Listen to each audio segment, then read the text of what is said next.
I remember it so vividly. I stood there alone watching the television. I watched in horror as the second plane hit the tower.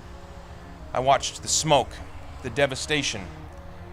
I watched people jumping from buildings, falling from buildings. I couldn't believe my eyes. I'd never seen anything like that in my life. I stepped out and I fell to my knees in the snow and I cried. And I cried. And in that moment, I gotta say, I felt really alone. And I wanted to go home. I wanted to come back to America. I was scared and anxious. My older brother Cully was in the Army at the time. I thought, oh my God, my brother's going to go to war.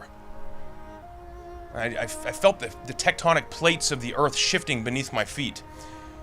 I knew in that moment that the world I lived in was going to be totally different moving forward.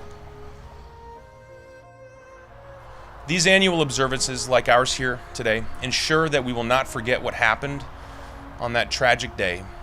They were important then. They're even more important now, 22 years later. Understanding this history means a future in which policymakers have the opportunity to take the lessons of the past and apply them going forward as wisdom. That's what we owe those on the planes and in the buildings who never made it home that day. It's what we owe the firefighters, the police officers and paramedics who responded. It's what we owe those who were already in uniform and those who stepped up in service to this great nation in the aftermath of the attacks.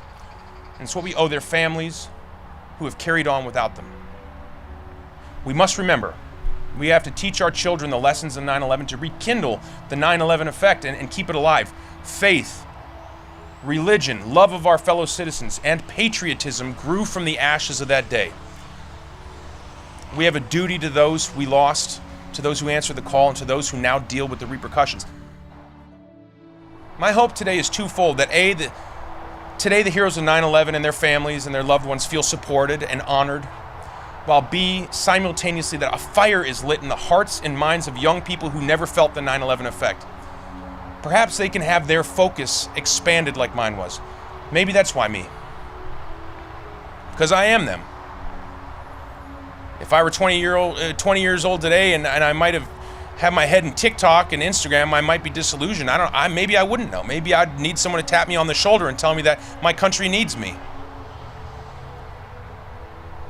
Tap me on the shoulder, ignite my patriotism in a whole new way. And I say this gently to those who are immersed in their own worlds, who think their country doesn't need them. And I say this to them with some urgency. It is your torch to carry. Your country needs you. I feel called to be of service in this moment, to help other people better understand what's at stake, and to help comprehend what has and continues to make America the great shining beacon on the hill, changing the hearts and minds of young people right now who have either forgotten or maybe never knew just how great our country truly is. That is the work that we all need to do. We need each other, man. We're on the same team. We're the United States of America. When we are one nation under God, we are indivisible. Let us never forget that, lest it be lost. So to the heroes and the victims of 9/11 and their families, we salute you. And to the next generation, we need you.